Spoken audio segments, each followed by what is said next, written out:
প্রতিনিয়ত মানুষগুলো কই যাচ্ছে, আমার বাবা কই গেলেন, আমার দাদা কই গেলেন,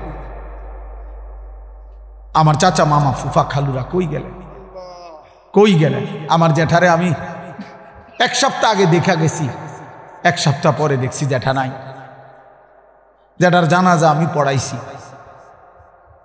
জানাজার আগে আমি জ্যাঠার কবরের দিকে তাকাইছি, কবর তখন খালি, কবরে তখনও রাখে নাই আমার জ্যাঠাকে। আমি আমার বাড়ির কবর, তো কবরের দিকে তাকায় দেখা কিছুক্ষণ তাকায় থাকছি, আর আমি মনে হয় যেন শুনতেছি যে কবর আমারে বলে, আনিস আমার থেকে কয়টা মাটি আমি তোমার জ্যাঠারে বানাইতে দিছিলাম, আজ আমার মাটি আমি নিয়ে নিলাম।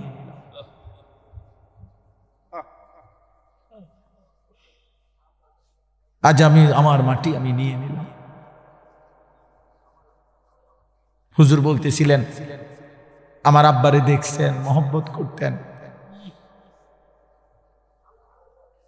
আমার আব্বা এবং সুন্দর সাজতেন, লম্বা সুন্দর সুপুরুষ ছিলেন।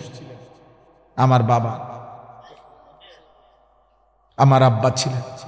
শুক্রবার দিন জুমার নামাজের জন্য আমার আব্বা যখন সাজতেন, আমারও মনে আছে, আমি মনে ভাবতাম যে আব্বা যেন নতুন জামাইয়ের মতো এত সুন্দর পাগড়ি মাথায় দিত, সুরমা লাগাইতো চোখে, বা পাঞ্জাবি সব কিছু নতুন সুন্দর ধোয়া ইস্তারি করা গাও দিত, মানে বাদশার মতো বাবা সাজত। আমার সেই সুন্দর বাবা, সাজগোজওয়ালা বাবা। তা আমি জানি না এখন বাপ আমার কবরে কেমন আছে। হযরত ওমর ইবনে আব্দুল আজিজ রাহমাতুল্লাহ আলাইহি তিনি কবরস্থানে দাঁড়িয়ে বলতেন, হে কবর, মাজা ফাআলতা বিল আহিব্বা। এটা দোস্ত ওমর ইবনে আব্দুল আজিজের কওল। আমার এই দোস্ত নুরুল আলম ওই শুনতে চায় ওমর ইবনে আব্দুল আজিজের নাম, আমি এই জন্য শুনাইলাম। ওমর ইবনে আব্দুল আজিজ কবরের সামনে দাঁড়িয়ে বলতেন, হে কবর, বলো না তুমি আমার স্বজনদের সাথে কি করেছ? আইনাল আহবাব, আমার বন্ধুরা কোথায়, আমার আপনজনরা কোথায়? আইনাল আসদিকা, আমার বন্ধুরা কোথায়? আইনাল জুল্লাস, আমি যাদের সাথে বসতাম তারা কোথায়? আইনাস সাম্মার, আমি যাদের সাথে রাত জেগে গল্প করতাম আমার সেই আপনজনরা কোথায়? তিনি আবার কাঁদতে কাঁদতে বলতেন যে, হে দুনিয়াবাসী শোনো, কবর আমারে বলতেছে, ওমর ইবনে আব্দুল আজিজ, তোর চাচা মামা ফুফা, তোর স্বজন, তোর বন্ধুদেরকে আমি মাটি একটা একটা করে অঙ্গ, হাত পাও চোখ নাক কান খুলে খুলে ফেলছি, আমার মাটি আমার সাথে আমি মিশায় ফেলছি।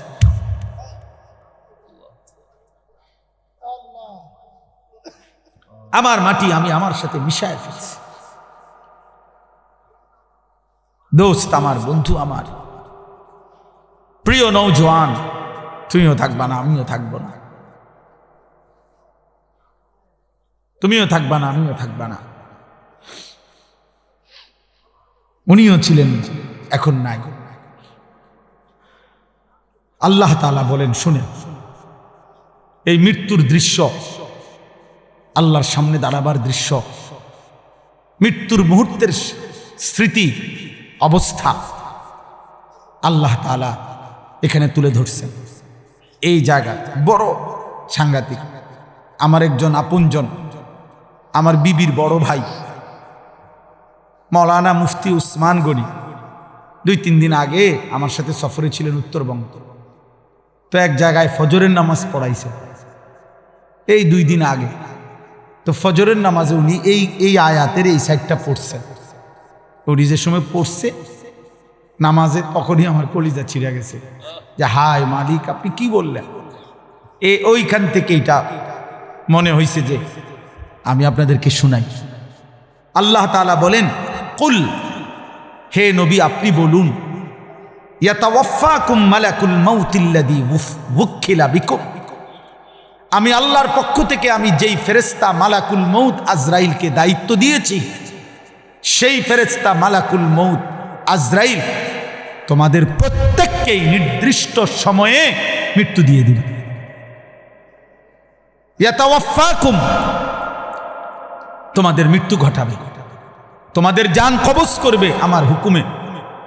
ঠিক ওই টাইমে আমি রব ফায়সালা দেই, যেই টাইমে আল্লাযী বুক্কিলা বিকুম, আমি যাকে তোমাদের মৃত্যু জান কবজের জন্য দায়িত্ব দিয়েছিলাম সে তোমাদের মৃত্যু ঘটাবে। আমি একটু ব্যাখ্যা করব, আগে তর্জমা বলি। সুম্মা ইলা রাব্বিকুম তুরজাউন, প্রতিটা মৃত্যুর পরে মালাকুল মউত আজরাইল জান কবজের পরে এরপরে কি হবে আল্লাহ বলেন, অতঃপর তোমরা সকলেই একমাত্র শুধুমাত্র আমি আল্লাহর কাছেই ফিরে আসবে। ধনী হও গরিব হও, সুস্থ হও অসুস্থ হও, সম্পদশালী হও আর দুর্বল হও, গ্রামের হও আর শহরের হও, বোঝো বা না বোঝো, ইমানদার হও আর বেঈমান হও, আমার কাছে ফিরতে হবে। কার কাছে? সুম্মা ইলা রাব্বিকুম তুরজাউন। তাহলে দুই কথা বলা হইল। এক, হে নবী আপনি বলে দেন তোমাদের প্রত্যেককে আমি আল্লাহর পক্ষ থেকে নির্ধারণ করা মালাকুল মউত আজরাইল জান কবজ করবে, মৃত্যু দেবে, অতঃপর তোমাদের সকলকেই আমি আল্লাহর কাছে ফিরতে হবে, আসতে হবে। গেল এটা। এবার দ্বিতীয় আয়াত আল্লাহ তাআলা বলেন, ওয়ালাউ তারা ইযিয যালিমুনা নাকিসু রুউসিহিম ইনদা রাব্বিহিম। হায় বন্ধু, আপনি যদি সেই দৃশ্যটা একটাবার দেখতেন। আল্লাহ মহব্বত করে নবীকে বলতেছেন, বন্ধু আপনি যদি ওই দৃশ্য দেখতেন, ওয়ালাউ তারা, যদি আপনি দেখতেন, ইযিল মুজরিমুনা, সমস্ত পাপী নাফরমান কাফের মুশরিক মুনাফিক বেঈমান অবাধ্য আল্লাহর দুশমন, আল্লাহর এক এক হুকুমের লঙ্ঘনকারী, নামাজ নাই, বন্দিগি নাই, ঈমান নাই, সেজদা নাই, গোলামি নাই, হালাল হারামের পার্থক্য নাই, চুরি ডাকাতি জিনা ব্যভিচার মদ জুয়া বেপরদিগি বেহায়াপনায় জীবন শেষ করছে যারা, আল্লাহ বলেন আপনি যদি এমন একটা একটা পাপীকে আপনি যদি দেখতেন, না কিছু রুউসিহিম ইনদা রাব্বিহিম, প্রত্যেকেই কিভাবে আমি আল্লাহর সামনে নিজেদের মাথা নুয়ে মাথাটা নিচের দিকে দিয়ে দাঁড়িয়ে আছে।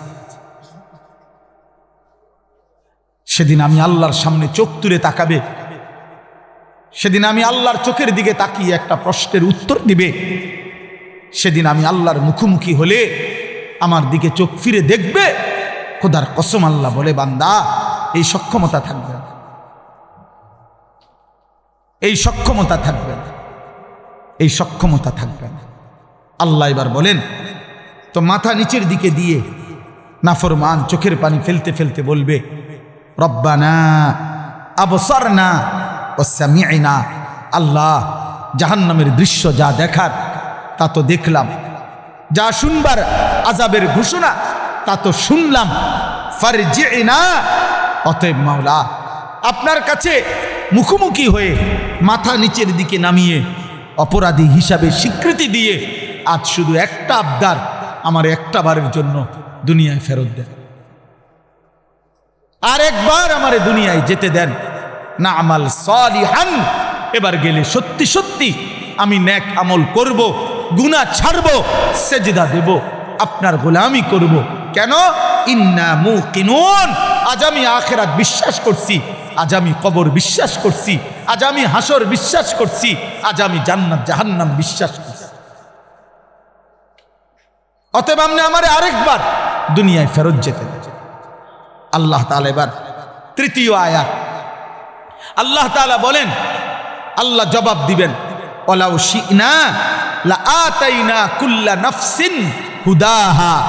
আল্লাহ বলেন, এই বান্দা, এই নাফরমান, তুমি জানো আমি সেই আল্লাহ, আমি তো চাইলে প্রথমবারের দুনিয়াতেই তোমাদের সকলকে সেজদা দেওয়াইতে পারতাম, আমার গোলামি করাইতে পারতাম, আমার বন্দিগি তো আমি করাইতে পারতাম, আমি তো ক্ষমতাবান ছিলাম, আমি তো পারতাম আমার এক সুতা নাফরমানি করে এক ঢোক পানি তো পান করতে পারতা না, আমি চাইলে আমার বিরোধিতা করে আমার হুকুমের লঙ্ঘন করে এক সেকেন্ড আমার নিঃশ্বাস নিতে পারতা না, হৃদয়ের স্পন্দন চলতো না, আমি তো পারতাম বান্দা, কিন্তু ওয়ালাকিন হাক্কাল কওলু মিন্নি, আমি আল্লাহর চূড়ান্ত ফয়সালা এটা, লা আমলা আন্না জাহান্নামা, আমি জাহান্নামকে পূর্ণ করব মিনাল জিন্নাতি ওয়ান নাসি আজমাইন, অগণিত মানুষ এবং জিনের দ্বারা। অগণিত মানুষ এবং জিনের মাধ্যমে আমি আমার জাহান্নামকে পূর্ণ করে দেব। নাউযুবিল্লাহ, নাউযুবিল্লাহ। আল্লাহ বলছেন এই জন্য আমি তো সকলকে চাইলে দুনিয়াতে, আচ্ছা বলেন আমরা যারা এখানে আছি এক ওয়াক্ত নামাজ পড়ি না, আল্লাহ চাইলে আমাদেরকে নামাজ পড়াইতে পারবে না? আমরা যারা আল্লাহর নাফরমানি করি, আমাদের আল্লাহ চাইলে আমাদেরকে আল্লাহর অনুগত বান্দা হিসাবে দুনিয়া চালাইতে পারবে না? আমরা আল্লাহ আমাদের সাথে কুলাবে না? কথা বলেন না কেন? আল্লাহ আমাদের সাথে পারবে না? আল্লাহ তাআলা বলেন ফাযুকু, এই দেখেন শেষ আয়াত, ফাযুকু বিমা নাসিতুম লিকা ইয়াউমিকুম হাদা। অতএব হে বান্দা, এটা সাংঘাতিক কথা, হে আমার নাফরমান বান্দা, জাহান্নামের আযাব ভোগ করো। আজকে নাসিতুম লিকা ইয়াউমিকুম হাদা, এই আখিরাত, এই পরকাল, এই হাসরের মাঠ তুমি দুনিয়ায় থাকতে ভুলে গিয়েছিলে। কত লক্ষবার তোমার কাছে আমি পৌঁছাইছি, কত ইমাম, কত আলেম, কত ওয়াইস, কত আউলিয়া, কত পীর, কত বুজুর্গ, আল্লাহর প্রিয় বান্দা চোখের পানি ফেলে ফেলে তোমারে বলছিল তুমি টোটালি আখিরাত ভুলে গেছ, গুনার নাফরমানির উৎসব করছো, গুনার নাফরমানির জোয়ার উঠায় দিছ। তুমি যেমন সেদিন দুনিয়ায় থাকতে আজকের আখিরাতকে ভুলে গিয়েছ। আল্লাহ বলেন ইন্না নাসিনাকুম, আজ আমি আল্লাহ তোকে ভুলে গেলাম, আজ আমি তোকে ভুলে গেলাম। অতএব দেখি এবার তোর কোন বাপ তোরে বাঁচায়। এবার তুমি বলো বান্দা, তোমার কোন বাপ তোমাকে বাঁচাবে? আল্লাহ বলেন ফাযুকু ওয়াযুকু আযাবাল খুলদি বিমা কুনতুম তা'মালুন। অতএব তোমার সারা জীবনের যা কর্ম, পাপ, নাফরমানি, তোমার কুফর, তোমার শিরিক, তোমার নেফাক, তোমার গুনাহ, তোমার নাফরমানির বদলায় আজ তুমি চিরস্থায়ী আযাব জাহান্নাম ভোগ করো। নাউযুবিল্লাহ। আমার ভাই, এবার ছোট্ট দুইটা কথা, এই তরজমা শেষ। আমি যেহেতু রাত হয়েছে এই জন্য লম্বা করতে চাচ্ছি না, একসাথে আমি তরজমা বলে দিলাম। তাহলে এই আয়াতের মূল বক্তব্য কি? মূল বক্তব্য হলো, প্রথম কথা হলো মালাকুল মউত আজরাইল আমাদের প্রত্যেকের জান কবজ করবে কিনা বলে। রাসূলুল্লাহ সাল্লাল্লাহু আলাইহি ওয়াসাল্লাম ওনার কাছে আজরাইল নিজে শুনাইছে, ইয়া রাসূলুল্লাহ, এই পৃথিবীর প্রত্যেকটি মানুষ আমার সামনে, একজন মানুষের সামনে একটি থালার মধ্যে তার সব আইটেমের তরকারি সহ তার খাবার যেমন তার চোখের সামনে থাকে, এই কায়নাতের সমস্ত ইনসানের রূহটা আমি আজরাইল মালাকুল মউতের সামনে ঠিক এরকম একটি প্লেটের মতো সামনে। আর আল্লাহ যখনই হুকুম করে আমি তৎক্ষণাৎ আমার প্লেটের সামনে থেকে খাবার যেরকম তুলে নেই, আমি ওইরকম ওই প্রাণীর, ওই মানুষটার আমি আল্লাহ তাআলা হুকুমে আমি তৎক্ষণাৎ রূহটা কবজ করি। এটা আল্লাহ নবী সাল্লাল্লাহু আলাইহি ওয়াসাল্লাম বলছেন। 2 নম্বরে আল্লাহ নবী সাল্লাল্লাহু আলাইহি ওয়াসাল্লাম বলেন, হে আমার উম্মত, মালাকুল মউত আজরাইল প্রত্যেক মানুষের কাছে যখন জান কবজ করতে আসে, এই জান কবজ করতে আসলে আজরাইল কারো কাছে তাকে না দেখাইয়া জান কবজ করে না। প্রত্যেক ইমানদার হোক নাফরমান হোক, আজরাইল আগে আইসা দাঁড়ায়, এরপরে জান কবজ করে। এ দাঁড়াইবার সময় হাদিসের মধ্যে আছে, মালাকুল মউত আজরাইল যখন এসে দাঁড়ায়, তো নাফরমান আর পাপী তার সামনে আজরাইল যখন দাঁড়ায়, এতটা বিভৎস, এতটা কুৎসিত, এতটা জঘন্য, ভয়ানক আগুনের লেলিহান শিখাওয়ালা আকৃতি নিয়ে দাঁড়ায়। তাফসিরে আছে ইব্রাহিম আলাইহিস সালাম জীবনে একবার আজরাইলের নাফরমানের সামনে কেমনে দাঁড়ায় এই আকৃতিটা একবার দেখতে চাইছিলেন। আজরাইল দেখাইছেন, ইব্রাহিম আলাইহিস সালাম চিৎকার করে বেহুশ হয়ে গেছেন। আর হুঁশ আসার পরে ইব্রাহিম নবী বলছেন, হে মালাকুল মউত, খোদার কসম, জাহান্নামের আযাব লাগবে না, কবরের আযাব লাগবে না, তুমি মালাকুল মউতের এই ভয়ঙ্কর দৃশ্য কোন নাফরমান পাপী, কোন মুশরিক বেঈমান একবার দেখলেই তার সারা জিন্দেগীর গুনার শাস্তির জন্য এটাই যথেষ্ট, এটাই যথেষ্ট, এটাই যথেষ্ট। আজকে যুবক ভাই, আজকে বয়স্ক বাবা, আপনারা আমরা সবাই খামখেয়ালি করছেন। আমার কাছে কিতাব আছে, কিতাবে লিখছে ঈসা আলাইহিস সালাম নূহ নবীর একজন বংশধরকে কবর থেকে উঠাইছিলেন। কবর থেকে উঠাবার পরে ঈসা নবী উনার বংশধরকে জিজ্ঞেস করছে, হে নূহ নবীর বংশধর, আপনি দুনিয়ার মধ্যে কতদিন হায়াত পাইছেন? তখন ওই নূহ নবীর বংশধর বলছে 450 বছর। তখন ঈসা আলাইহিস সালাম জিজ্ঞেস করছে, এই 450 বছরের ভিতরে আপনার চুল দাড়ি সাদা হইছে কোন দিন, কত বছর বয়সে? নূহ আলাইহিস সালামের বংশধর বলছে, হে ঈসা নবী, আল্লাহর কসম 450 বছর পর্যন্ত আমার একদিন 1 সেকেন্ডের জন্য চুল দাড়ি কোনোদিন সাদা হয় নাই। 450 বছরই কালো ছিল। কিন্তু খোদার কসম, মালাকুল মউত আজরাইল যখন জান কবজ করে, জান কবজের ওই কয়েক সেকেন্ড রূহ কবজ করার কষ্ট আর যন্ত্রণায় আমার 450 বছরের কালো চুল দাড়ি নিমিষেই সাদা হয়ে গেছে, নিমিষেই সাদা হয়ে গেছে।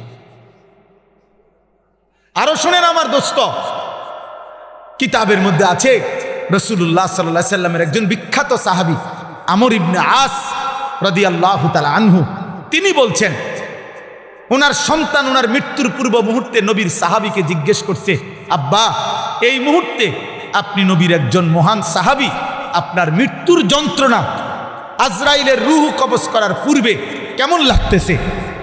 হযরত আমর ইবনে আস বলছে, ইয়া বুনাইয়া কাআন্না জিবালাদ দুনিয়া আলা সাদরি, হে আমার প্রিয় সন্তান, আমার মনে হইতেছে পৃথিবীর সবগুলো পাহাড় আমার বুকের উপরে চাপ দিয়ে রাখছে, পৃথিবীর সমস্ত পাহাড় আমার বুকে চাপ দিয়ে রাখছে। দোস্ত আমার, দোস্ত আমার, বন্ধু আমার, সাকরাতুল মউত, মৃত্যু যন্ত্রণা, মৃত্যু বড় ভয়ানক বিষয়, মৃত্যু বড় ভয়ানক বিষয়, মৃত্যু বড় ভয়ানক বিষয়। এই পৃথিবীতে মৃত্যুর ভাবনা, মৃত্যুর কথা যার স্মরণ থাকে না, মৃত্যুর কথা যার মনে নাই, তার জীবনটাই নাফরমানের জীবন হইতে পারে। কোনো ইমানদার অথবা কোনো বিবেকবান যে চোখের সামনে মৃত্যু দেখছে, সে অহংকার করে কেমন? যে চোখের সামনে অনিশ্চিত মৃত্যু দেখে, সে দুনিয়া নিয়া এত পাগল পারা হয় কেন? আল্লাহ বলেন আমার সামনে মাথা নুয়ে থাকবে আর বলবে, আল্লাহ আমি সব দেখছি, জাহান্নামের আযাব দেখছি, আমার দুনিয়ায় ফেরত দেন। আল্লাহ বলবে, না বান্দা, না বান্দা, আমার বাপ এত মৃত্যু, এত লাশ, এত মানুষের জানাজা দেখবার পরে এই ঈদগাহ মাঠে কত মানুষের জানাজা হয় না? কথা বলেন না? আপনাদের কবরস্থান নাই? এখানে একজন মানুষ আছেন যে কোনোদিন কবর দেখেন নাই? বলে না ভাই? একজন মানুষ আছে যে কখনো লাশ দেখে নাই, কোনো জানাজা পড়ে নাই? এত মৃত্যু, এত লাশ, এত জানাজা, আমাদের একটা বারও যদি আখেরাত মনে না করায়, এর কেমন শক্ত পাষাণ দিল হইল বাপ। এই যুবক ভাই, রাত অনেক হয়েছে আব্বা, তোমরা যে কয়জন আছো আমি হাত জোড় করে দোস্ত আমার বলি না বাপ, কেমনে তুমি এত মৃত্যু দেখে, তোমার পূর্বপুরুষের কেউ দুনিয়ায় নাই, তুমি এক ওয়াক্ত নামাজ পড়ো না, এত শক্ত, এত পাষাণ কেমনে হইল আব্বা? আরে আব্বা, দুনিয়ার মেম্বার, চেয়ারম্যান, দুনিয়ার কোনো নেতা মেতার বিরোধিতা করিলে হইতে পারে সাময়িক কিছু যন্ত্রণা হইতে পারে, পেরেশানি হইতে পারে, কিন্তু এত বড় সৃষ্টিকর্তার নাফরমানি করে যাবা কোথায়? যাবা কোথায় বাপ? একটা ছেলে বলো, একজন বাবা বলেন, আজকে 30 বছর যারা সুদ খাইতেছে, প্রতিদিন যাদের ঘরে রঙিন টেলিভিশন চলে, যাদের স্ত্রী ছেলে মেয়ে নামাজ পড়ে না, আপনি বলেন না আব্বা এগুলা কি গুনাহ না? কথা বলেন না কেন? তো এই গুনার কি কোনো আখিরাতে হিসাব হবে না? আমার বাপ, কুরআনুল কারীমের মধ্যে আছে একজন নাফরমান মোট 3 বার আল্লাহর কাছে আবার দুনিয়ায় ফেরত আসতে চাইবে। খোদার কসম 3 বারই আল্লাহ বলবেন, না না না বান্দা, একবার যখন জান কবজের সময় হয়, আজরাইলের ভয়ানক এই বিভৎস কুৎসিত চেহারা দেখে নাফরমান চিৎকার দিয়া বলবে, পৃথিবীবাসী শুনবে না। আল্লাহ বলছে, নাফরমান বলবে রব্বির জিউন, আল্লাহ দুনিয়ায় আর কিছুদিন থাকতে দেন, নেকামল করব। আল্লাহ বলবেন না। আরেকবার হাসরের ময়দানে খোদার কসম ফেরেশতারা, তাফসীরের মধ্যে আছে, কোরআনে আছে, ওয়াজিআ ইয়াউমাইদিন বিজাহান্নাম, ৭০,০০০ আগুনের শিকল দিয়া বাইদা ফেরেশতারা জাহান্নামকে টেনে হাসরের ময়দানে এনে দাঁড় করাবে। এই হাসরের ময়দানে যখন জাহান্নামের দিকে এক নজর তাকাবে, তখন জাহান্নামীর এই দৃশ্য দেখে জাহান্নামী নাফরমান চিৎকার দিয়া আল্লাহকে বলবে, আল্লাহ আমারে দুনিয়ায় ফেরত যেতে দেন। আল্লাহ বলবে না। এই দ্বিতীয়বার আর তৃতীয়বার হলো যখন জাহান্নামীকে জাহান্নামে ফেলা হবে, প্রতি মুহূর্তে প্রতি সেকেন্ড রব্বে কাবার কসম মিনিট মিনিট জাহান্নামী শুধু চিৎকারই করবে আর বলবে, আল্লাহ দুনিয়ায় ফেরত যেতে দেন, দুনিয়ায় ফেরত যেতে দেন, দুনিয়ায় ফেরত যেতে দেন। নেকামল করবো রে মাওলা, নেকামল করবো রে মাওলা, নেকামল করবো রে মাওলা। আল্লাহ বলবেন, আমি হায়াত দিছি তো বান্দা, আমি আমার প্রতিনিধি পাঠিয়েছি তো বান্দা, তুমি আমার কথা গুরুত্ব দাও নাই। এইভাবে বলতে বলতে কোরআনে আছে শেষ পর্যন্ত আল্লাহ, এটা মারাত্মক বিষয়, শেষ পর্যন্ত আল্লাহ একটা পর্যায়ে জাহান্নামীকে বলবে, ক্বাল আখসাউ ফীহা ওয়ালা তুকাল্লিমুন, আমার নাফরমান বান্দা আর একটা কথা বলবি না, তুই জাহান্নামে পড়ে থাক, আর কোনো শব্দ বের করবি না, আর মুক্তি চাইবি না দুনিয়া যাওয়ার জন্য, আর মুখ দিয়ে আর বলতেও পারবি না। এই আল্লাহ তখন বলবে, ওয়ালা তুকাল্লিমুন, হে বান্দা আর কথা বলো না। খোদার কসম তাফসীর মাআরিফুল কোরআনে লিখছে, তখন জাহান্নামীর জবান দিয়া আর কোনো শব্দ বের হবে না।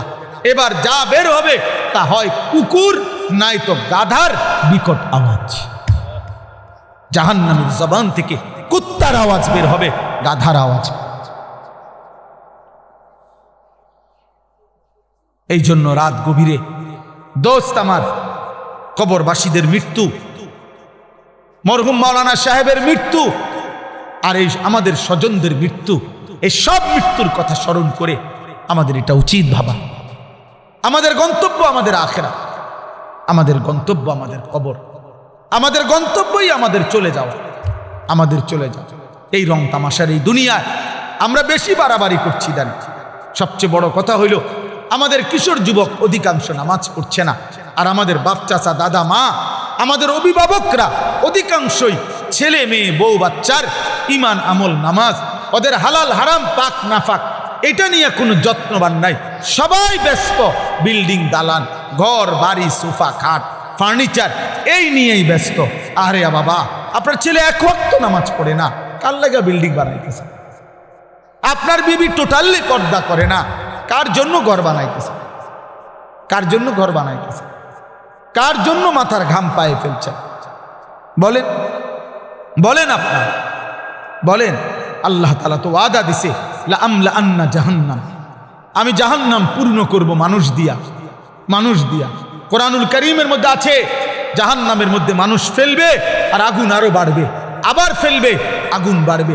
একটা পর্যায়ে মহান আল্লাহ জিজ্ঞেস করবে, হালিম তালাতি, হে জাহান্নাম পূর্ণ হইছিনি তোমার জাহান্নাম? ওয়া তাকুলু হাল মিন মাজিদ, জাহান্নাম কেবল বলবে, আয় মাওলা আরো চাই, আরো চাই, আরো দেন, আরো দেন, আরো দেন, আরো দেন, আরো দেন। আবারও ফেলবে ফেরেশতা জাহান্নামের মধ্যে মানুষকে, আর জাহান্নাম বলবে, হাল মিন মাজিদ, এই রব আরো চাই, আমার জায়গা আরো খালি, আরো খালি, আরো খালি। হাদিসের মধ্যে আছে, মহান আল্লাহ তার কুদরতি পাবে, আল্লাহ তাআলা সর্বশেষ আল্লাহ থামাবে, হে জাহান্নাম এবার থাম।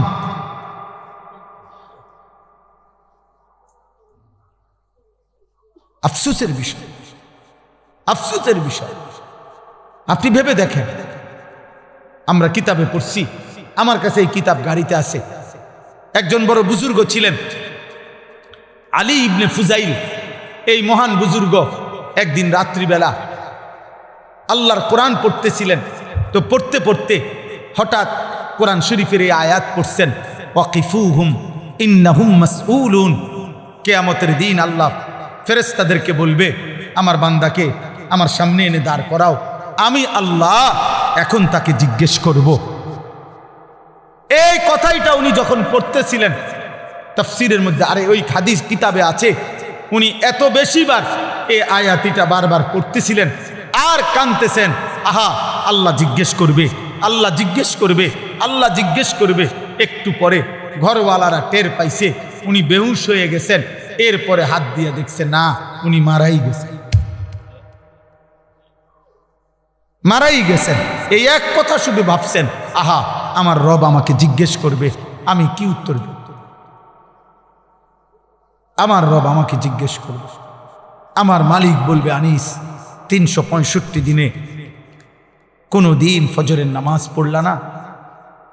আমার ভোরের আলো তোমায় কখনো দেখলো না? প্রতিটা দিন সূর্যের আলো, এই ভোরবেলা যে আমি সূর্য উঠাইলাম তোমার জন্য উঠাইছিলাম। আমি তো আল্লাহ, সূর্য ছাড়াও আমি তো আছি, আমি তো তোমার জন্য ভোর এনেছিলাম, তুমি আমার সেজদা দিলা না? আমি তো তোমার জন্য রাত্র ডুবাইছিলাম, সূর্য অস্ত গিয়েছিল, তুমি মাগরিব পড়লা না? তুমি এশার নামাজ পড়লা না? কি উত্তর হবে আব্বা বলে? এজন্য আমি সব সময় বলি, ওই মৃত মানুষের রুহের মাগফিরাত এটার চাইতে বেশি দরকার আমাদের জীবিত মানুষের হেদায়েতের ফিকির। যে কবরে চলে গেছে তিনি তো চলেই গেছেন, উনি ওনার ভালো মন্দ নিয়া উনি তো কবরে চলেই গেছেন, উনি আর ফিরবেন না, আর সুযোগ হবে না। উনি হাজার বুঝলেও, এই কবর থেকে চিৎকার করিলেও উনি তো আর এই জমিনে আসবে না।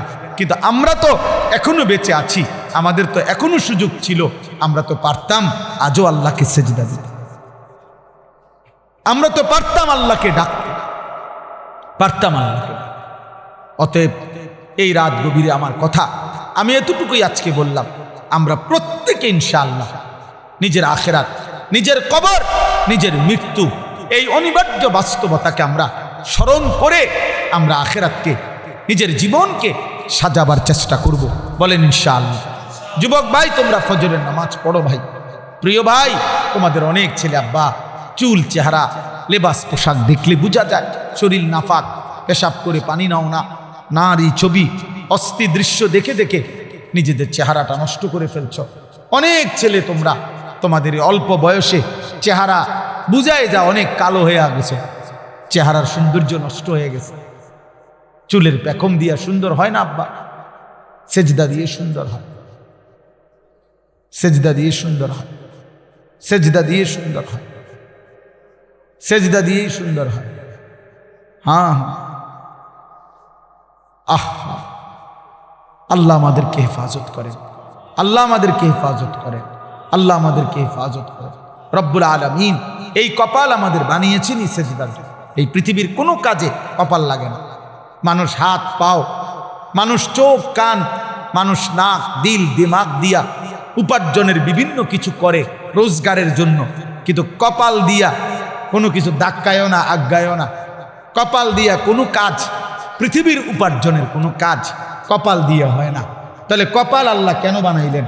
রব্বুল আলামিন বলছে, বান্দা কপাল আমি শুধুই সেজদার জন্য বানাইছি, কপাল বানাইছি শুধু সেজদার জন্য। এটা আলাদা, স্পেশাল, স্পেশাল। আমি চাই তোমার কপাল, তুমি যদি তোমার কপাল মাটির দিকে নাও, আমি আল্লাহ তোমার কপাল আরশে আজিমে নিয়ে আসবো। তুমি যাবা নিচের দিকে, আমি টেনে আনবো উপরের দিকে। এই জন্য বান্দা তো গেছে সেজদা দিতে নিচের দিকে, অথচ জান্নাত তো উপরের দিকে। বুঝেন নাই? জান্নাত কোথায়? 7 আসমানের ঊর্ধ্বে, জান্নাত উপরে। তো আমি যে সেজদা দিয়ে যাই নিচে, আল্লাহ বলেন হ্যাঁ তুমি নামো নিচে, আমি তুলবো তোমার এই জান্নাতে, আমি টেনে আনবো বান্দা, আমি টেনে আনবো।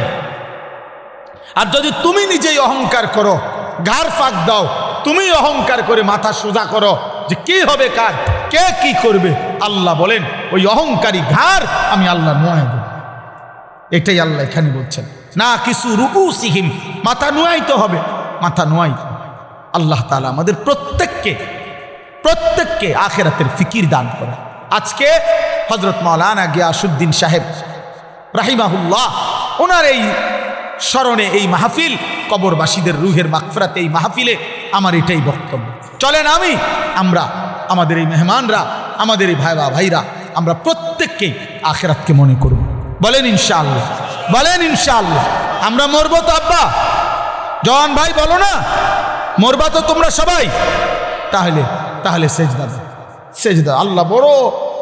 এই আমার শেষ কথা ভাই, আল্লাহ কোন বান্দা সেজদা দিলে আল্লাহ সবচেয়ে বেশি খুশি হয়। আকরাব নবীজি বলছে, বান্দা আল্লাহর সবচেয়ে কাছে পৌঁছে যখন বান্দা সেজদা দেয়। এই জন্য আমার শায়েখ আল্লামা মুফতি মুশতাকুর নবী সাহেব বলে, বান্দা যখন সেজদা দেয় আল্লাহ তখন এরকম পিঠে মাথায় হাত বুলায় দেয়, হাত বুলায় দেয়। আল্লাহ যেন কুদরতি হাত বুলিয়ে দেয় আর বলে, আনিস আচ্ছা আমার সেজদা দিছো, আমার কাছে আসছো, ঠিক আছে, ইরফা রাসাকা, মাথা তোলো বান্দা, বসো। এবার বসাইয়া আল্লাহ নিজে সামনে আইনা আল্লাহ যেন সামনে রেখে বলে, আচ্ছা বান্দা বলো তো কিছু, আর কোনো কিছু বলার আছে তোমার? তো বান্দা বলে আত্তাহিয়াতু লিল্লাহ। আল্লাহ বলে, আচ্ছা আমার প্রশংসা করছো, মাশাআল্লাহ। এবার আর কিছু? এবার বলে আল্লাহুম্মা সাল্লি আলা মুহাম্মদ। আচ্ছা আমার বন্ধুর দুরূদ পড়ছো, খুশি হলাম। আর কিছু বলবা? তো এবার বান্দা বলে, মাওলা আমার মূল বিষয় হলো আমি আপনার সেজদা দিয়ে আপনার কাছে আসলাম, আপনার প্রশংসা আত্তাহিয়াতু বলে করলাম, আপনার বন্ধুর দুরূদ পড়লাম। মূল বক্তব্য হলো আল্লাহুম্মা ইন্নী যালামতু নাফসি যুলমান কাসীরা, আমি বড় বেশি নাফরমান মাওলা, আমার গুনাহ অনেক বেশি, আমি বেশি গুনাহ করে ফেলেছি। ফালা ইয়াগফিরুয যুনুবা ইল্লা আনতা, এই শব্দের অর্থ হলো আল্লাহ আপনি ছাড়া মাফ করার কেউ নাই। তাহলে আপনি, এ কথা মানুষ বলে সামনে মুখোমুখি ব্যক্তিকে, সামনের জনকে বলে আপনি, বোঝেন নাই আমার কথাটা? মানুষ তুমি বলে কাকে? সামনের লোককে আপনি বলে। তো বান্দা যেন আল্লাহর মুখোমুখি, এই জন্য আল্লাহকে বলে আপনি ছাড়া মাফ করার কেউ নাই। ফাগফিরলি মাগফিরাতাম মিন ইনদিকা, আপনার নিকট থেকে মাগফিরাত দিয়ে আমাকে আপনি মাফ করে দেন। ওয়ারহামনি, আপনি আমাকে রহম করেন। ইন্নাকা আনতা, নিশ্চয়ই আপনি গফুরুর রহিম, আপনি মাফ করে নেওয়ালা, দয়াবান। আল্লাহ বলে, বান্দা এত কিছু বলে সেজদা দিয়ে আমার প্রশংসা করে, আমার বন্ধুর দোয়া দুরূদ শরীফ পড়ে, আমার মুখোমুখি, একদম মুখোমুখি থেকে তুমি যখন মাফ চাইছো, এমন মালিক আমি ফিরাইয়া দেই কেমনে? যা বান্দা মাফ। কি বললেন আল্লাহু আকবার। তো এই জন্যই এখন কি কইলো দোস্তে? আল্লাহু আকবার কইলো। তো এই জন্য নবী শিখাইছে এটা, যে নামাজি যেন কল্পনা করা উচিত যে আমি যখন পড়লাম ইন্নাকা আনতাল গফুরুর রহিম, এই সালাম ফিরাইবার পর্যন্ত, তো আল্লাহ যেন বলল যা মাফ করে দিলাম। এবার নামাজি সালাম ফিরাইয়াই যেন বলে উঠলো, এটাই সুন্নত, আল্লাহু আকবার বলা, অর্থাৎ এ কথা বলা যে আল্লাহ বড়, এই দুনিয়াবাসী আমার মালিক আমারে মাফ করে দিছে রে। এই জন্য সালাম ফিরাইয়া একবার কি বলে? আল্লাহু আকবার, আমার মালিক বড়, মালিক আমারে মাফ করে দিছে। আমি মালিকের কাছে বসে কইছি আমারে মাফ করে দিত, আমার মালিক কইছে যা মাফ।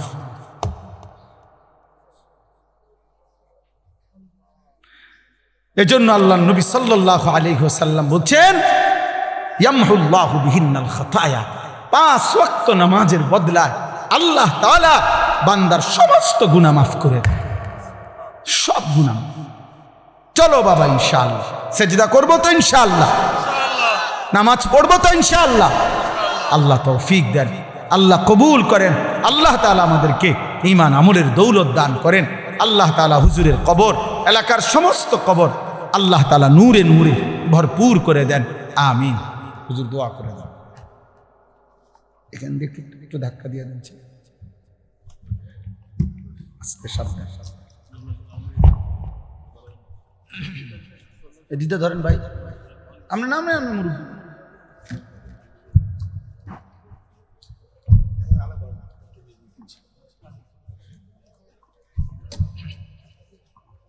দোয়া করে যান, দোয়া করে যান, আমি সহ বসছি, দোয়া করে যান, দেরি হবে না, দোয়া করে যান। সংক্ষেপে আপনারা কেউ যায় না, আমি তো বুড়া মানুষ, আপনারা দেখিয়া সার দেখে আমি কিছু কথা বলে যাই।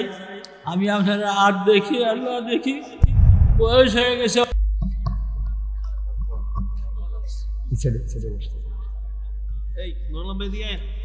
আলহামদুলিল্লাহ আলহামদুলিল্লাহ নাহমাদুহু ওয়া নাস্তাঈনুহু ওয়া নাস্তাগফিরুহু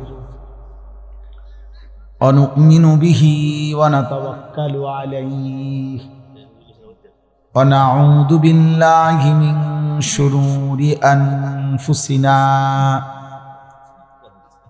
ওয়া মিন সাইয়্যাতি আ'মালিনা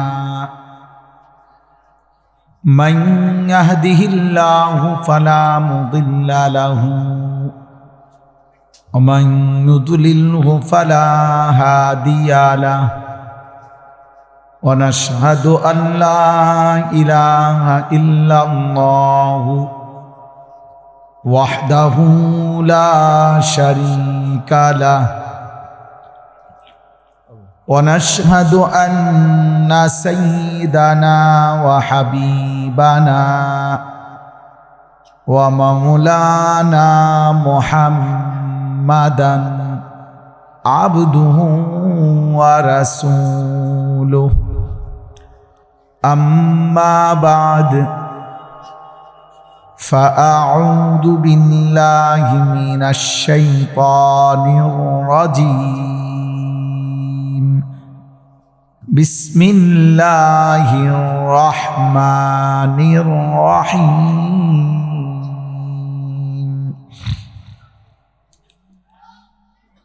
قل يتوفاكم ملك الموت الذي وكل بكم ثم إلى ربكم ترجعون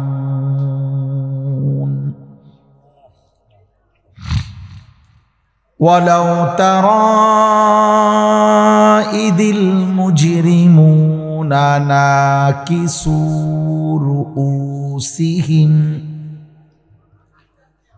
ناكسوا رؤوسهم عند ربهم ربنا أبصرنا وسمعنا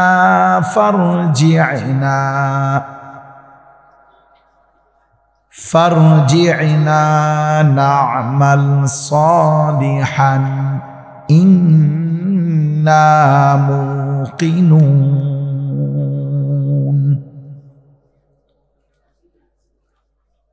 ولو شئنا لآتينا كل نفس هداها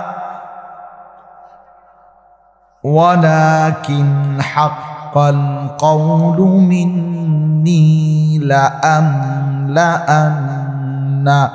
جهنم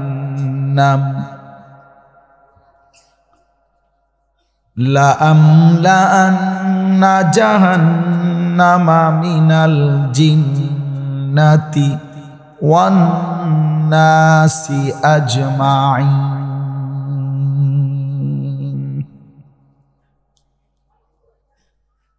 فذوقوا بما نسيتم لقاء يومكم هذا إنا نسيناكم فذوقوا عذاب الخلد بما كنتم تعملون صدق الله مولانا العظيم وقال نبينا صلى الله عليه وسلم أكثروا ذكر هادم اللذات اللهم صل على محمد وعلى آل محمد اللهم بارك على محمد وعلى آل محمد কামা বারাকতা আলা ইব্রাহিমা ওয়া আলা আলি ইব্রাহিম ইন্নাকা হামিদুম মাজিদ। সুবহানাকা লা ইলমা লানা ইল্লা মা আল্লামতানা ইন্নাকা আনতাল আলিমুল হাকিম। আলহামদুলিল্লাহ, আল্লাহ পাক রব্বুল ইজ্জাত জুল জালাল ওয়াল ইকরামের ফজল কারাম, রব্বুল আলামিনের অপরিসীম ইহসান, মেহেরবানি, দয়া, আল্লাহ তাআলা আমাদেরকে আজ 29 নভেম্বর 2025 রোজ শনিবার কুমিল্লা জেলা বিপাড়া উপজেলাধীন মাধবপুর রানীগাছ কেন্দ্রীয় ঈদগাহ ময়দানে বিশিষ্ট আলেমে দ্বীন, প্রখ্যাত ওয়াইজ আলহাজ হযরত মাওলানা গিয়াসউদ্দিন রাহিমাহুল্লাহু তাআলা এর স্মরণে এবং এলাকার সমস্ত কবরবাসীদের রুহের মাগফিরাত কামনায় আজকের এই মুতাবাররাক দ্বিতীয় বার্ষিক ওয়াজ ও দোয়ার মাহফিলে আল্লাহ তাআলাই আমাদেরকে আসবার, বসবার, আল্লাহর জন্যই জমা হওয়ার তৌফিক দান করেছেন। আলহামদুলিল্লাহ। প্রিয় নওজওয়ান ভাই, তোমরা যারা রাস্তায় দাঁড়িয়ে আছো, দোস্ত, যে যতক্ষণই শুনো, আমার অনুরোধ ভিতরে আসো, এতে বরকত হবে। 5 মিনিট হোক ভাইয়া, 5 মিনিট হোক, 2 মিনিট হোক, 10 মিনিট হোক, আধা ঘন্টা হোক, যে যখন প্রয়োজন আমি অনুমতি দিলাম, চলে যাবা, কোনো সমস্যা নাই। যার যখন দরকার হয়, একবারে সামনের ব্যক্তি, স্টেজের ব্যক্তি, যিনি যেখানে আছে, যার যখন প্রয়োজন হয় চলে যাবে, কোনো অসুবিধা নেই। আমি ব্যক্তিগতভাবে এতে বিব্রত বোধ করি না আগের থেকেই, কারণ প্রত্যেক মানুষের প্রয়োজন থাকতে পারে। পুরা শেষ পর্যন্ত মুনাজাত পর্যন্ত থাকতেই হবে বাধ্যতামূলক, এমন কিছু না। আল্লাহর কথা যে যেটুকু শুনে এটুকুই লাভ। ওই যে অটোর ভিতরে যারা বসছো, ভাই দোস্ত, অটো থেকে নাইমা আসো, ওই সাদা প্যান্ট আও। জি মাশাআল্লাহ, যখনই যার সুযোগ হয়, প্রয়োজন হয়, চলে গেলে কোনো অসুবিধা নেই। কাজ থাকতে পারে, ক্লান্তি থাকতে পারে, শারীরিক দুর্বলতা থাকতে পারে, সারাদিন পরিশ্রম করছেন। এই দ্বিতীয় কথা হলো, সবগুলো মোবাইল হাতে ধরা যারা ভিডিও রেকর্ড করছেন, এগুলো বন্ধ করতে হবে। মোবাইল হাতে ধরে একজনও ভিডিও বা রেকর্ড করা যাবে না। আগেরটা তো একটু নরমে কইছি, এটা একটু শক্ত বললাম, এবং আশা করা যায় এটার উপরে আরেকটু শক্ত হবে। তার মানে ভিডিও করতে দেব না হাত ধরে, মোবাইল হাতে ধরে ভিডিও বা রেকর্ড করতে দেব না। যদি আমি কাউকে দেখি এরপরে আপনারা উঠাই দেব, ধমক দিয়া, প্রয়োজনে লোক নিমু আপনার উঠাই দেওয়ার লেগে। এই জন্য দয়া করে একজনও, ছোট বড় কেহই মোবাইল হাতে ধরে ভিডিও বা রেকর্ড করা যাবে না।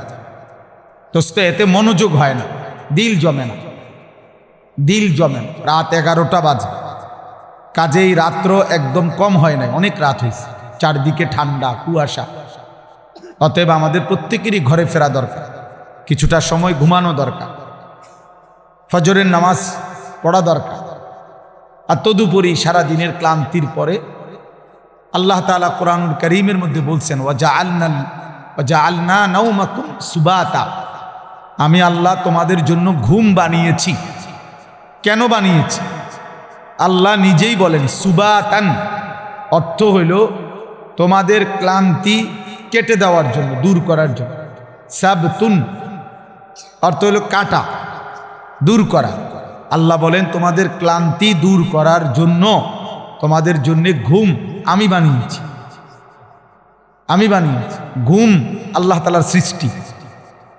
ও আব্বা কথা বলো না, বাবা কথা বলো না, ঘুমাইলো, শুয়েলো, তুমি ছোট মানুষ, তো শরীর তো এটা, আর কত শুয়ে থাকবে। তাইলে ঘুম এটা আল্লাহর মখলুক। আমরা যে বলি আপনার 18,000 মখলুকাত, তো মনে করেন এইটার সম্পর্কে আরো মতামত আছে।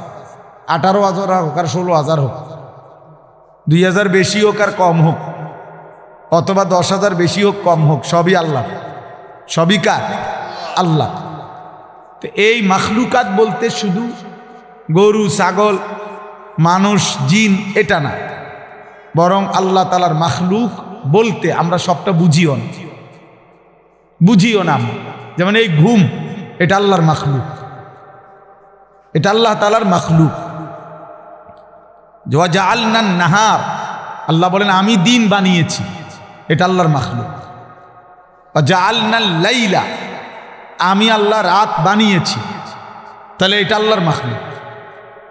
ওয়া আন্নাহু হুয়া আদহাকা, আল্লাহ বলেন তিনি হাসান, এ হাসি এটা আল্লাহ তাআলার মখলুক। ওয়া আবকা, আল্লাহ কাঁদান, এটা আল্লাহর মখলুক।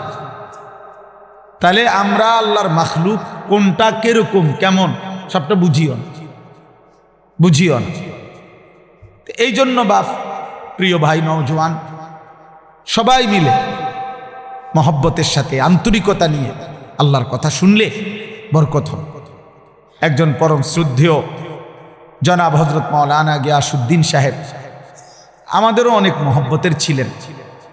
এক কথায় আমাদের সমগোত্রীয় মানুষ ছিলেন। আমরা যেমন আল্লাহর দয়ায় 2-4 শব্দ রবের কথা বলার সুযোগ আল্লাহ দিছেন, তিনিও জীবিত থাকাকালীন আজীবন আল্লাহর কথা বলে বেড়াইছেন। আমি নিজেও ওনাকে বহু মাহফিলে দেখছি। ওয়াজের সূত্রেই ওনার সাথে আমার পরিচয় ছিল। এই ওয়াজ করতে গিয়ে ওনার সাথে আমার পরিচয় ছিল। ওনার ছেলে মাওলানা রহমতুল্লাহ আমার মাদ্রাসার উস্তাদ এবং আমাদের মাদ্রাসার শিক্ষা বিভাগীয় পরিচালক, নাজেমে তালিমাত। আলহামদুলিল্লাহ পুরা মাদ্রাসার 500 ছাত্র, 34 জন শিক্ষক কর্মচারী, পড়ালেখার সমস্ত বিষয় এই মাওলানাই সামলায় মাদ্রাসা। তো এই মাওলানা, আমি ওনাকে নিছিয়ে ওনার বাবার পরিচয়ের কাছে, উনি শুধু বলছেন আমার একটা ছেলে দারুল আরকাম মাদ্রাসা থেকে ফারেগ হয়েছে, হুজুর তার জন্য একটা খেদমত দেখে। তা আমি বললাম যে আর কোথায় পড়ছে? বলছে যে আমার হাফেজ মাওলানা আবু হানিফ ভাই রসুলপুর মাদ্রাসায় পড়ছে। আবু হানিফ ভাই তো আবু হানিফ ভাই, আমার দোস্ত। তাই এই জন্য দোস্তরে জিগাইছি, দোস্ত বলছে কোনো কথা নাই। আমিও বলছি আর কোনো কথা নাই। আলহামদুলিল্লাহ, আল্লাহর দয়ায় জিন্দেগির প্রথম খেদমত আমাদের মাদ্রাসায় এখনো করছে। এই জন্য ভাই সবাই মিলে, একজন প্রিয় মানুষ তিনি ছিলেন, আপনাদের ভালোবাসার মানুষ ছিলেন। আমরা জানাজার সময়ও ছিলাম এবং গত বছরের মাহফিলও আমরা ছিলাম। আল্লাহ তাআলা আমাদের সবাইকে ঈমান আমলের জীবন দান করেন। একজন নেককার বাবা, নেককার সন্তান হওয়া সবটাই আল্লাহ তাআলার দয়া। একজন উপযুক্ত বাবা পাওয়া এটাও বহুত বড় নিয়ামত, এটাও বহুত বড় নিয়ামত। কত বাবা জানে না তার সন্তান কিভাবে গড়তে হয়, কত মা জানে না তার সন্তান কিভাবে গড়তে হয়। হাদিসের মধ্যে আছে, আল্লাহর নবী সাল্লাল্লাহু আলাইহি সাল্লাম বলেন, প্রত্যেকটি মানব সন্তান আল্লাহকে মানার পরিপূর্ণ যোগ্যতা নিয়ে ভূমিষ্ঠ হয়। মা মিন মাউলুদিন ইল্লা ইউলাদু আলাল ফিতরা, প্রতিটি মানব সন্তান সৃষ্টিগতভাবে আল্লাহর সমস্ত হুকুম মানার যোগ্যতা আল্লাহ তার শরীরের মধ্যে দিয়ে দেয়। কোরআনে আল্লাহ বলছেন, ফিতরাতাল্লাহিল্লাতী ফাতারান নাস আলাইহা। এই ছেলে, কথা বললে উঠাই দেবো, এবার একদম সাবধান। একটা ছেলে কথা বললে উঠাই দেবো। সোজা, এই ছেলের সোজা করো, সোজা করো। ওকে ফাইজলামি করতে বসছে এখানে। সোজা, এই বাচ্চা সোজা হবে না, এখানে মস্কারি করতে বসছে। ওর গায়ে শুইলে কেন? তোমার শোয়া দরকার, তুমি ঘরে যাও। জি, থামাইতে হবে, কাবজাব না থামাইলে আমি বলতে পারি না। তাইলে এই জন্য বললাম, আল্লাহ তাআলা বলেন আমি আল্লাহ সৃষ্টিগতভাবে আমাকে মানার যোগ্যতা দিয়ে সৃষ্টি করেছি। এবং আল্লাহ বলেন মৃত্যু পর্যন্ত আমি আল্লাহ বান্দার এই যোগ্যতা কখনোই তার থেকে সরাই না। লা তাবদীল লি খালকিল্লাহ, মানে 90 বছর পরেও যদি কোনো নাফরমান পাপী আল্লাহকে ডাকতে চায়, হতে পারে গত 90 বছর কোনোদিন সেজদা দেয় নাই, 90 বছর পরে মনে করেন কালেমা পড়ছে, তো আল্লাহ তাআলা বলেন আজও যদি চায় আমি আজই তাকে সেজদার তৌফিক দিয়ে দেব। মানে আমি সৃষ্টিগত এই যোগ্যতা কি করি না, সরাই না, কখনোই সরাই না, আমি নষ্ট করি না। তা যে কোনো সময় বান্দা চাইলে আমার গোলামি করতে পারে, কারণ আমিটা তার শরীরের মধ্যে সৃষ্টিগতভাবে আমাকে মানার, আমার গোলামি করার, আমাকে রুকু করার, সেজদা করার তৌফিক যোগ্যতা আমি দিয়েছি। যালিকা দ্বীনুল কাইয়্যিম, এটা আমার অকাট্য বিধান, এটা আমার চূড়ান্ত ফয়সালা, এটা বদলাবে না। তো বলতেছিলাম রাসূলুল্লাহ সাল্লাল্লাহু আলাইহি সাল্লাম বলছেন, তাহলে সৃষ্টিগত এই যোগ্যতা নষ্ট করলো কে? এই মানুষটা কুফরি করে কেন এখন? এই মানুষটা এখন শিরিক করে কেন? তাহলে এই মানুষটা এখন মূর্তি পূজা করে কেন? আল্লাহ তো তাকে সৃষ্টিগতভাবে যোগ্যতাই দিয়েছিলেন। আখরাজাকুম মিন বুতুনি উম্মাহাতিকুম লা তা'লামুনা শাইআন। কোরআনে আল্লাহ বলছেন আল্লাহ তোমাদেরকে মায়ের পেট থেকে বের করে এনেছেন এই অবস্থায় যখন তোমরা কিছুই জানতে না, কিছুই জানতে না। আমি দিয়েছি তোমাদেরকে সব। দুনিয়ার থেকে জন্মের পরে পৃথিবীর কারো কাছ থেকে তোমার জ্ঞান আসে নাই, আমি দিছি সমস্ত কিছু, আমি তোমার মধ্যে দিয়ে রাখছি। আ'তা কুল্লা শাইইন খালকাহু সুম্মা হাদা। আল্লাহ বলেন প্রত্যেক মানুষকে সৃষ্টি আমি করেছি, অতঃপর প্রত্যেক সৃষ্টিকে তার চলার পথের জন্য যে পরিমাণ দিক নির্দেশনা দরকার সেটা আমি দিয়েছি। এক কুকুর কেমনে বুঝে লাঠি আলগি দিলে ওই চলে যায় কেমনে? ও কেমনে বুঝে এটা দিয়ে আঘাত করলে ও ব্যথা পাবে, ও ক্ষতিগ্রস্ত হবে? ওটা কুত্তায় বুঝলো কেমনে? অত কোথাও পড়ে নাই, কোথাও পড়ে নাই। তাইলে একটা জানোয়ারও তো তার প্রয়োজন পরিমাণ বুঝ আল্লাহ তাকে দিয়েছে। আল্লাহ বলেন আমি দিয়েছি, আমি দিয়েছি, যার যেটুকু লাগবে অতটুকু আমি দিছি। এজন্য সৃষ্টিগতভাবে কোরআনে আছে ইন্না খালাকনাল ইনসানা মিন নুতফাতিন আমশাজ। আল্লাহ বলেন একটি বীর্যের ফোঁটা থেকে, স্বামী স্ত্রীর বীর্যের ফোঁটা থেকে আমি আল্লাহ মানুষকে সৃষ্টি করেছি, নাবতালিহি, পরীক্ষা করার জন্য। ফাজাআল, দুনিয়ায় মানে তার আমল, তার ঈমান আমল পরীক্ষার জন্য। তা আল্লাহকে যদি বলি আল্লাহ পরীক্ষার জন্য আপনি কি কি দিছেন? ফাজাআলনাহু সামিআন বাসীরা, আমি কান, চোখ, সারা অঙ্গ আমি আল্লাহ পরীক্ষায় উত্তীর্ণ হওয়ার মতো যোগ্যতা দিয়েই সাজিয়েছি, সাজিয়েছি।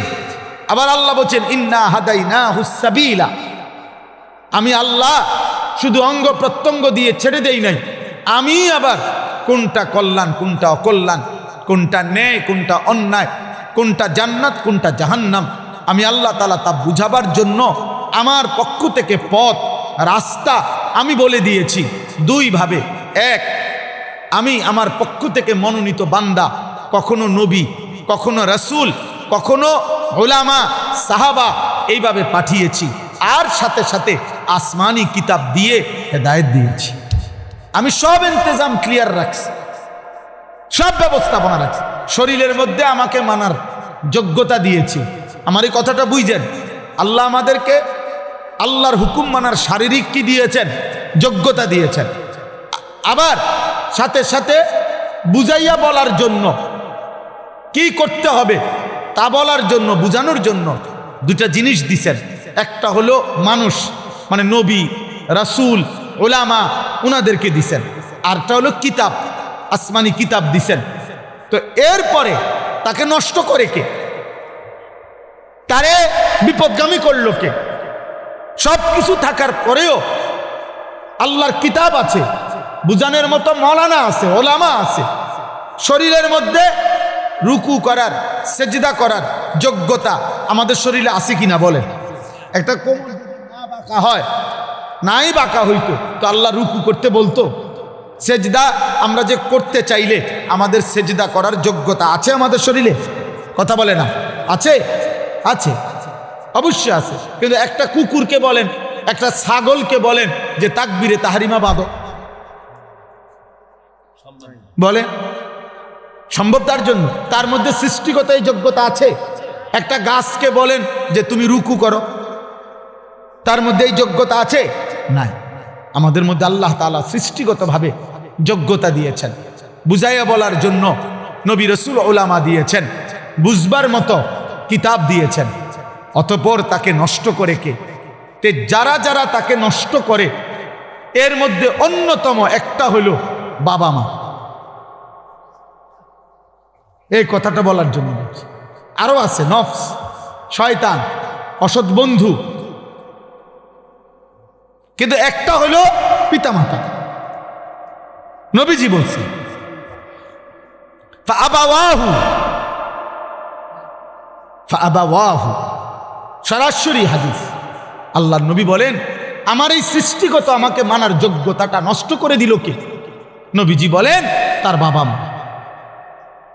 তার বাবা মা ইউহাব্বিদানিহি, তাকে ইহুদি বানিয়ে দিল, আও ইউনাসসিরানিহি, তাকে খ্রিস্টান বানিয়ে দিল, আও ইউমাজ্জিসানিহি, তাকে অগ্নি পূজক বানিয়ে দিল। আপনার ঘরে হিন্দি সিরিয়াল চলে, আপনার ঘরের টেলিভিশনের মধ্যে হিন্দি সিনেমা চলে। হিন্দি সিনেমার প্রত্যেকটার মধ্যে দুইটা জিনিসকে বিশেষভাবে দেখানো হয়। এক জিনিস মনে রাখবেন, হিন্দি সিনেমার মধ্যে অগণিত হিন্দি ছবির মধ্যে অহরহ হিন্দুদের ধর্মীয় পূজা অর্চনা, উপাসনা, মূর্তির দেবতার পূজা। তাইলে আপনার মুসলমানের মা, মুসলমানের ঘরওয়ালা বাবা, সে তার ছেলে মেয়ের জন্য যা ইন্তজাম করলো, সে প্রকাশ্যে ঘরের মধ্যে দেখে মূর্তি পূজার মহড়া। তাইলে তাইলে আপনি তাকে দেখাইলেন, ওই বাচ্চা বুঝ হওয়ার পর থেকে দেখলো যে সে আপনি সিগারেট খান, প্রতি মুহূর্তে আপনার মুখের সামনে দিয়ে ধোঁয়া বাইর হয়, আগুন বাইর হয়। আপনার বিড়ি সিগারেটের প্রত্যেকটার মধ্যে মুখে আপনার আগুন থাকে। তো বাচ্চা দেখে আগুন হইল আমার বাবার ধর্ম, আমার বাবার ধর্ম, আমার দাদার ধর্ম হইল আগুন, অতএব আমার প্রিয় জিনিস হওয়া উচিত আগুন। তো আগুন এটা প্রতীক, এটা তো মূর্তি পূজক, আগুন পূজারীর, এটা তো ইমানদারের প্রতীক হইতে পারে। আপনি সন্তানকে কি শিখাইলেন? আপনি কি শিখাইলেন বলেন? তাইলে এই জন্য এটা বোঝা উচিত, পিতা মাতার খামখেয়ালি আহা সন্তান বরবাদ করে।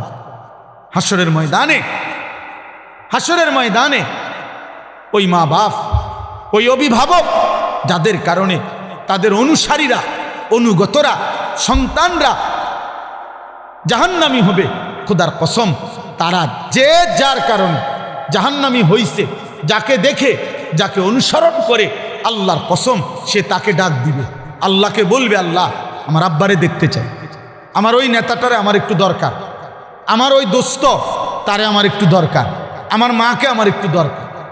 আমি নিজ চোখে দেখছি, আমার এই দুই চোখে দেখছি, মাজারে রাস্তার থেকে দাঁড়াইয়া আমি দেখছি মহিলা তার 6 বছরের বা 8 বছরের বাচ্চাটাকে সাথে নিয়ে মাজারের মধ্যে সেজদা দিতেছে।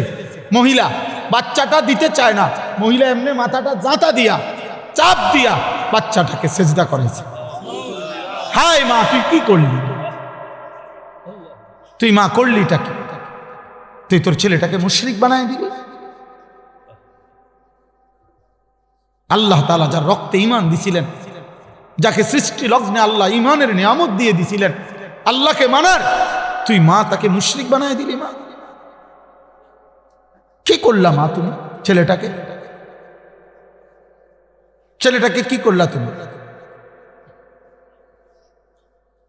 তুমি সুদের টাকা নিয়ে ছেলে মানুষ করছেন কেন? আপনি বুঝের ছেলে বুঝে না? বর্তমান সময়টা তো এমন, এখন আরো বেশি। 4 বছরের বাচ্চা যা বুঝে, আগের দিনে 40 বছরের ব্যাড হইতো এত বুঝতো না মিয়া। 5 বছরের বাচ্চা পৃথিবী এখন যা বোঝে, 50 বছরের বুড়া বিয়াও দুনিয়া এত বুঝে না, দুনিয়া এত বুঝে না। অতএব আমাদের এই সচেতনতা ভীষণ দরকার।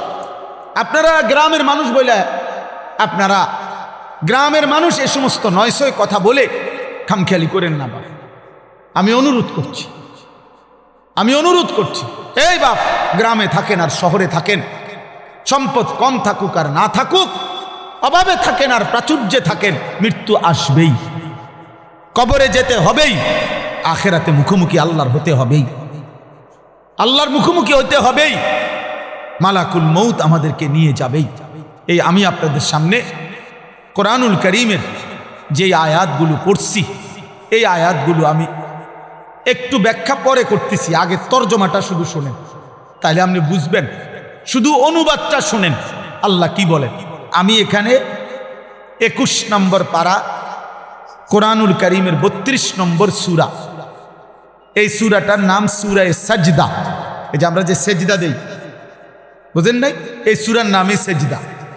এই সূরার 4টা আয়াত, 11, 12, 13, 14, এই 4টি আয়াত পড়ছি এই মাত্র শুরুতে। আগে 4টা আয়াতের তর্জমা শুনে, এই 4টা আয়াতে আল্লাহ তাআলা কি বলতেছেন শুনতেছেন আপনারা সবাই? দোস্ত, বুট খাইও না, মাঝখান দিয়ে কেউ বুট বাদাম খাইও না। আমি অনুরোধ করছি, চলে গেলে আমি বললাম কোনো অসুবিধা না, তুমি চলে যাও, যার অসুবিধা হয় চলে গেলে আমার কোনো আপত্তি নেই, কিন্তু শুনলে, বসলে মনোযোগ দিয়ে শুনলে ভালো। আমি দোস্ত অনুরোধ করলাম, মনোযোগ হইলে ফায়দা হয়। বক্তার পর বক্তা আনলাম, 3 জন বক্তা, 6 জন বক্তাও, একজন উঠলো আরেকজন নামলো, কেউ হুঙ্কার দিল, কেউ ঝঙ্কার দিল, কেউ টান দিল, কেউ সুর দিল, কারো হাসি দিলে ভাল লাগে, কেউ কানলে ভাল লাগে, কেউ চিৎকার দিলে ভাল লাগে, কেউ উড়ে এলাইলে ভাল লাগে। এই সমস্ত দিয়ে হবে না আব্বা, এর কোনো ফায়দা নেই, কোনো ফায়দা নেই। এটা কোনো বিষয় না বাবা, বিষয় হলো আমি উপলব্ধি, আত্ম উপলব্ধি। আহা, আমি কে, আমি কি করছি, আমি কোত্থেকে আসলাম, আমার কি করা উচিত।